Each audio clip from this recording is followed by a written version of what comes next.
जो regular traders हैं, जो ट्रेडिंग करते हैं, फ्यूचर एंड ऑप्शंस में ट्रेड करते हैं, उन पर लगने वाला जो एसटीटी है, यानी सिक्योरिटी ट्रांजैक्शन ट्रेड, जो टैक्स जो कि हर ट्रेड पर सरकार आपसे वसूलती है, उसे बढ़ा दिया गया। फ्यूचर्स पर उसे 0.02% से 0.05% कर दिया गया और ऑप्शंस पर इसे 0.15% कर दिया गया। मतलब अगर आपने डीमैट अकाउंट बनाए हुए हैं जहां से आप ट्रेड करते हैं फ्यूचर एंड ऑप्शंस के अंदर, और आप अपना जब ट्रेड लेते हैं तो उस पर सरकार आपसे टैक्स वसूलती है।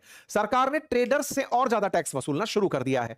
इससे एक जो घटना सीधी दिखती है वो ये कि ट्रेडर्स का मोटिवेशन किल होगा। वो दिन में अगर 10 ट्रेड ले रहे हैं तो अब उनका थोड़ा और खर्च बढ़ेगा। अब खर्च हालांकि सिग्निफिकेंट 0.05% है, लेकिन टैक्स तो टैक्स है ना। इससे क्या हुआ कि ट्रेडर्स के अंदर एक डिमोटिवेशन आया। आज जो बाजार गिरने का जो बड़ा रीजन था वो ट्रेडर्स पर लगा हुआ टैक्स था।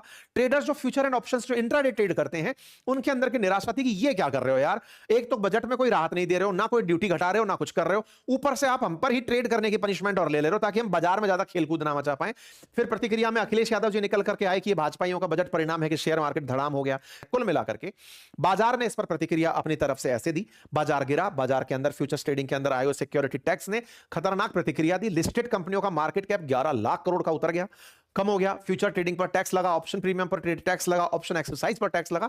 इससे अल्टीमेटली टैक्स के अंदर बढ़त होने से ट्रेडर्स का उत्साह घटा और तड़ाम से बाजार के अंदर गिरावट देखी गई, जो प्राइमरी रीजन माना जा रहा है। हालांकि इसके पीछे के मेजर रीजंस में यह भी कहा जा सकता है कि सरकार से उम्मीदें थी बहुत सारे टैक्सेस को, कस्टम ड्यूटीज को लेकर, इनकम टैक्स को लेकर, उसमें कोई चर्चा नहीं हुई।